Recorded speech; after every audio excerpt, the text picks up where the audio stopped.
You're in the trenches with Dave Lapham, presented by First Star Logistics. The Cincinnati Bengals coming off a 31-17 preseason win, and Dave Lapham's with us. He was on the call in Washington, and Lap, the first thing you got to say is, hey, a preseason game, what do they really matter?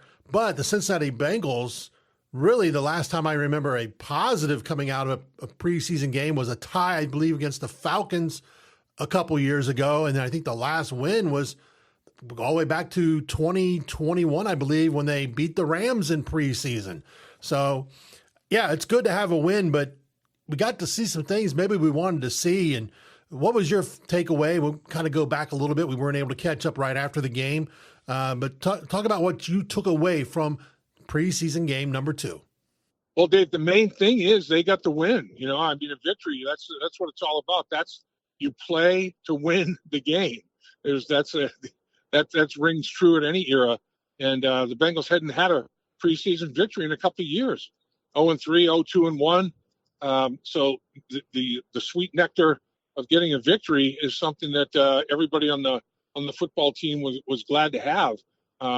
Zach Taylor emphasizes winning football games in the preseason because getting them those winning habits that can carry over to the regular season. That's what's going to have to happen in that opener against the Cleveland Browns. You're going to have to be playing at a high level, offensively, defensively, and special teams, and see if they can pull out a W to start the season and get off to a good start. That's been, an Achilles heel, obviously, the last few seasons is slow starts. I mean, turtle, snail type slow starts, and the Bengals can't afford to do that. Can't put yourself in a hole and expect to be able to climb out of a hole against NFL caliber teams, right away. It's gonna take a little bit of time, and you don't have that much time. It's not that long a season in the National Football League, so you got to come out of preseason with guns blazing, and that's what the Cincinnati Bengals are aiming to do.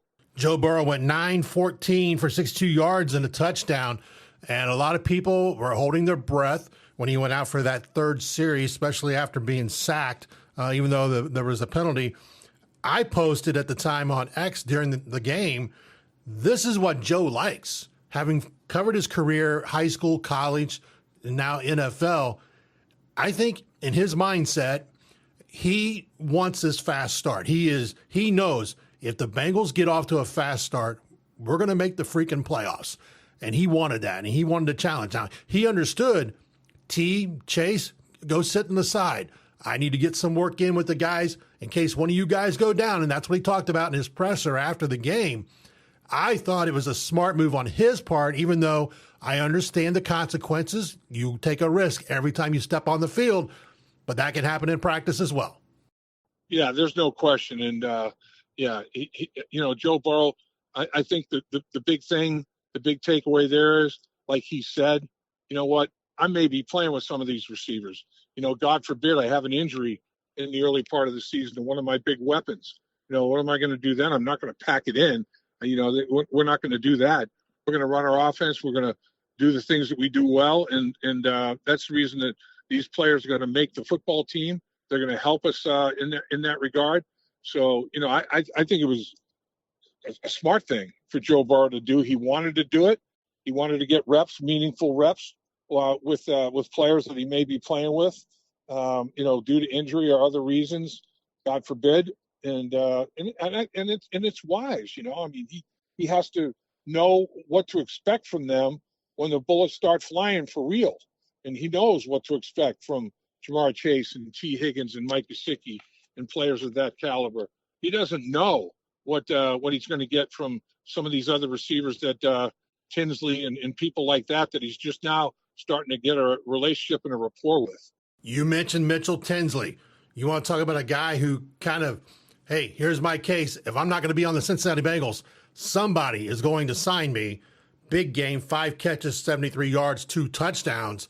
And they were impressive catches, and the way he was able to work his body, that you got to feel that this guy has made his case to be on this roster when the cuts come. Absolutely, Dave. And when you have Joe Burrow, your all-world quarterback, when asked, do you think Tinsley makes the team? He says, I hope so. I mean, not just, I think he's going to make the team. I hope he does. You know, I mean, I've got I've got dreams and aspirations here. You know, and this is the kind of player that can help me fulfill those. And so when you're a wide receiver, you have the endorsement and the backing of Joe Burrow when you're trying to make a football team. That's huge. And Tinsley, he earned it. You know, he went out there and played his tail off. There's no doubt about it. I mean, the guy made catches that are extraordinary. They'd be on the highlight tape, anybody's highlight tape. You know, he caught the back half of the football. He's very, very sure-handed. And then, you know, he runs really, really good routes. He can stop on a dime. He can change direction after stopping on that dime and then go in the opposite direction. So he's very sure-handed. He tucks the ball away and protects it when he's getting yards after catch.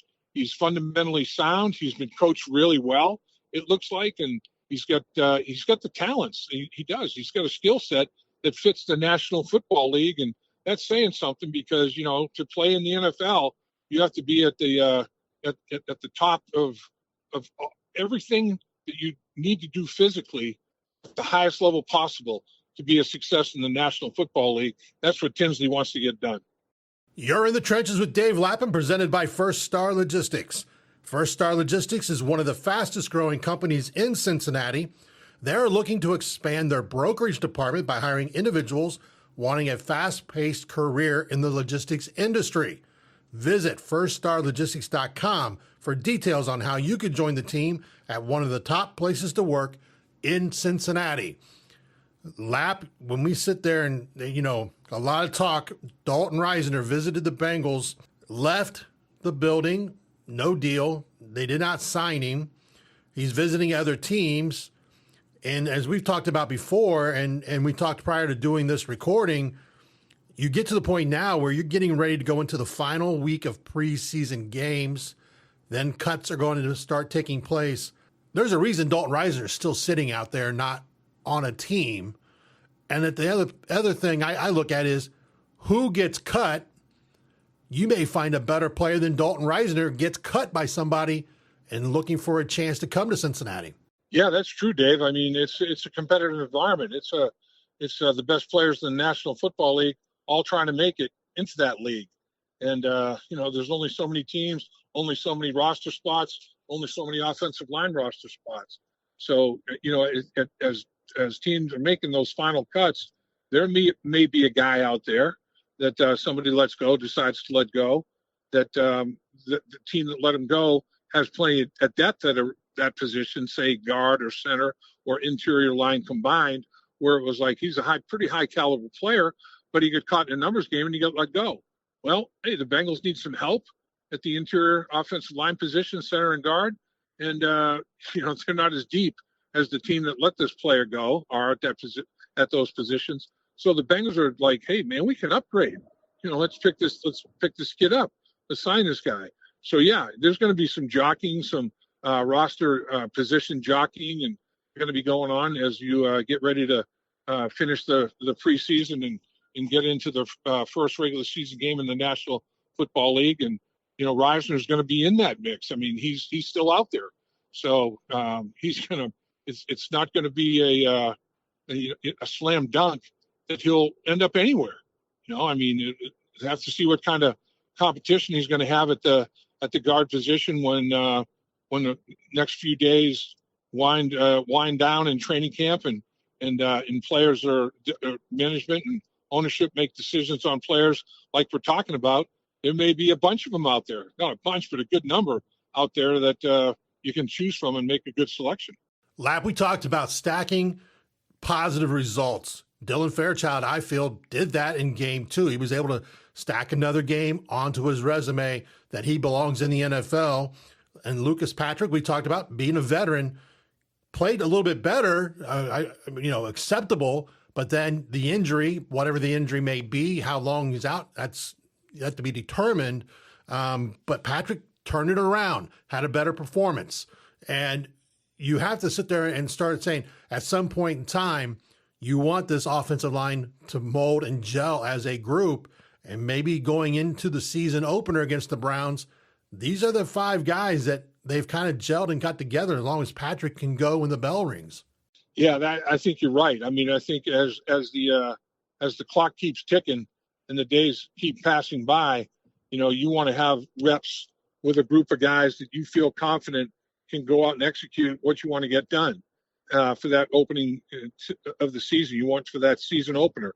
You want guys out there that are have been playing together for a few games, at least quarters, halves, or whatever in the preseason, and have started to gel. They know what to expect from each other. They know the strengths and weaknesses of each other.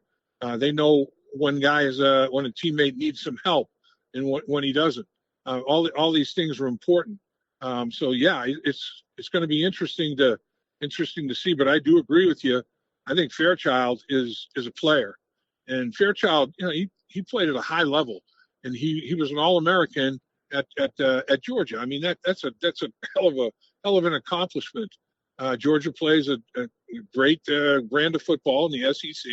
They're amongst the best teams in the SEC year in and year out. It's a hell of a program. It's well established.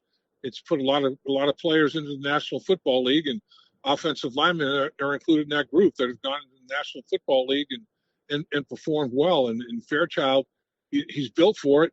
Man, the kid he's a big, thick, strong human being. I mean, he's got everything you need to have to be a success in the National Football League at the guard position. And not only is he physically talented enough, he's mentally able to handle things, and he can absorb a good bit of information, that he puts in the right compartments in his brain, and can recall and pull them out of there when need be.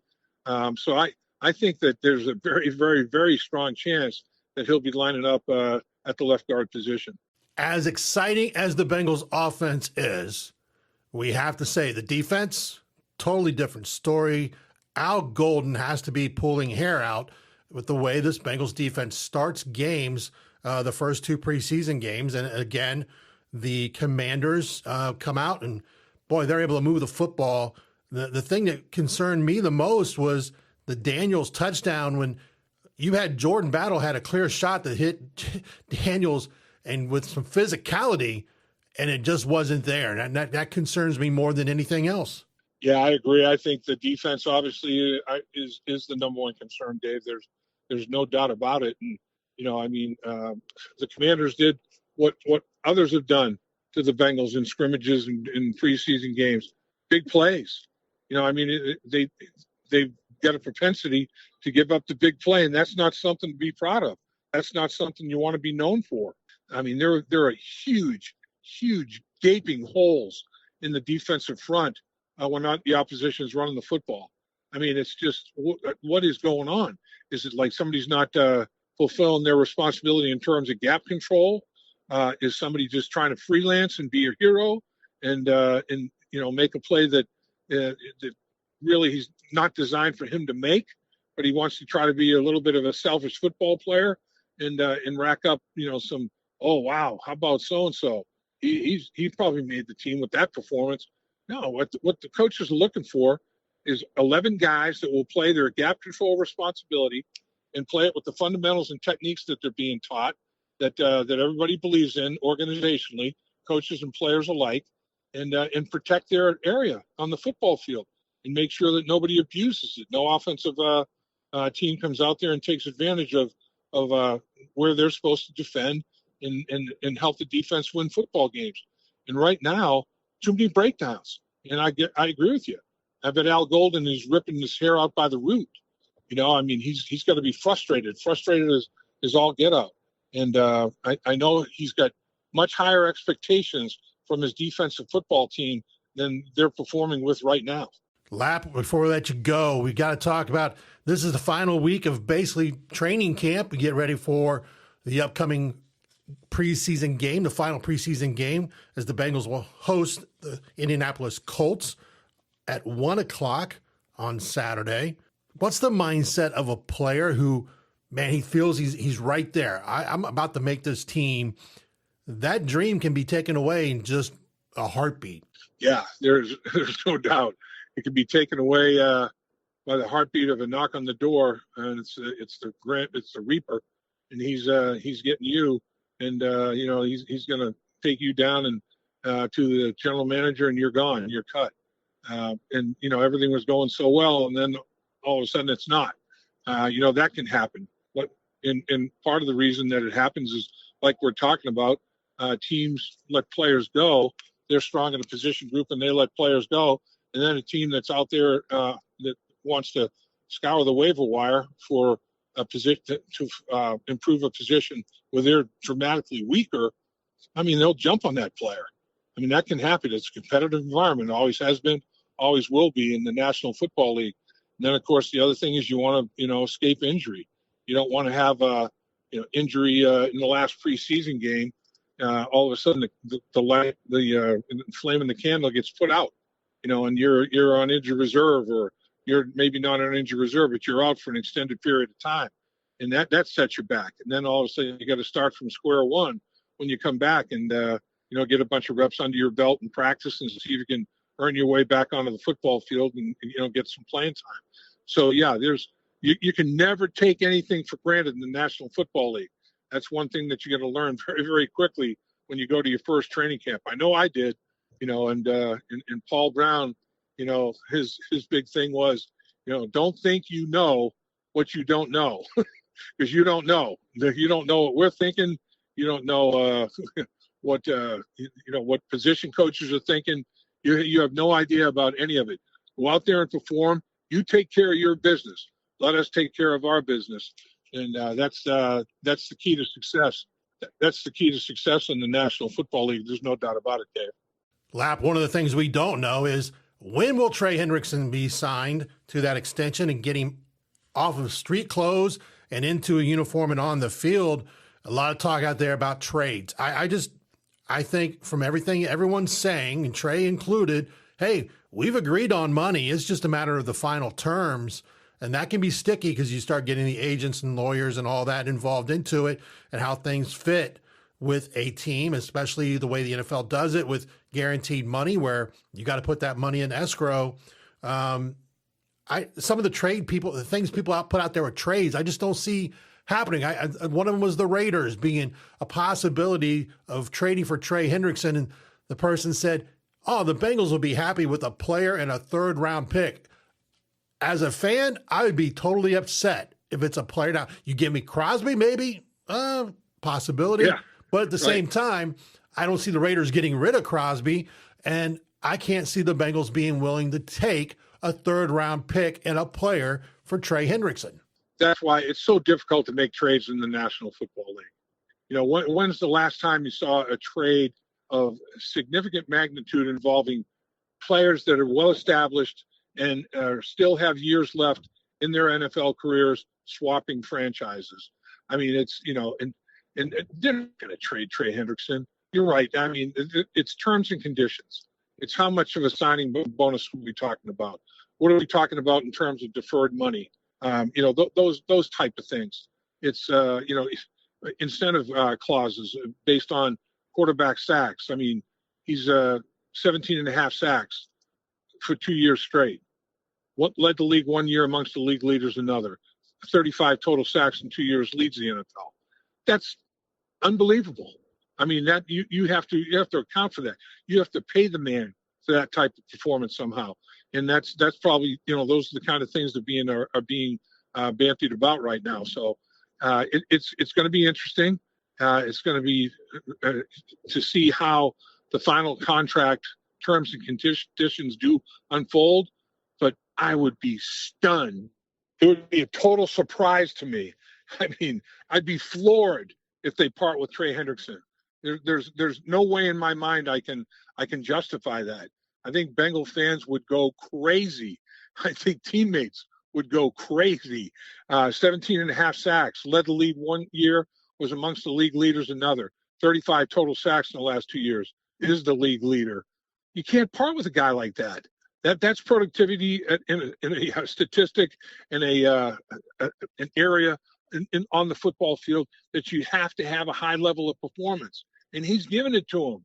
I mean, I don't think a team is going to be able to have a sweet enough trade offer to make the Cincinnati Bengals. I really don't. I mean, to me, it's ludicrous for people to think that Trey Hendrickson's going elsewhere. I think he's going to be a Cincinnati Bengal. I think he's going to finish his career as a Cincinnati Bengal, and I think that he's going to bring a lot of joy to Bengal fans watching him perform and showcase his talents for a lot of years in the National Football League. The Cincinnati Bengals will open this season September 7th against the Cleveland Browns on the road. A lot of excitement will be going on over the next couple of weeks as the Bengals will put together their final roster to head into the regular season. Be sure to stay within the trenches with Dave Lapham. Hit that like button. Subscribe if you're not subscribed. Share. Let more Bengals fans know what Lapham's been doing for over the last 5 seasons. And be sure to check out First Star Logistics, one of the fastest growing companies in Cincinnati. They are looking to expand their brokerage department by hiring individuals wanting a fast-paced career in the logistics industry. Visit firststarlogistics.com for details on how you could join the team at one of the top places to work in the Cincinnati area. Lap, as always, we appreciate the time. Hooday! Hooday, Dave, and I'll tell you what, man, I appreciate your time.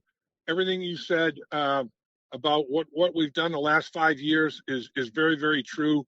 I think we've both committed ourselves to providing content that Cincinnati Bengal fans would really enjoy and look forward to getting on a regular basis to add to their repertoire of fan base knowledge. And you're a big reason for the success that we've had in doing that, Dave. Nobody works harder than you. You've got a work ethic that is extraordinary. You're a pro's pro in every sense in the word, and I feel proud about the what we put out there in the podcast world in terms of content. I think it stacks up with anybody, and you're a big reason for that, my man. You're getting it done, Dave Burke. You've always have, and you always will. Appreciate those kind words, Lap. Enjoy the rest of your day. All right, you do the same, Dave.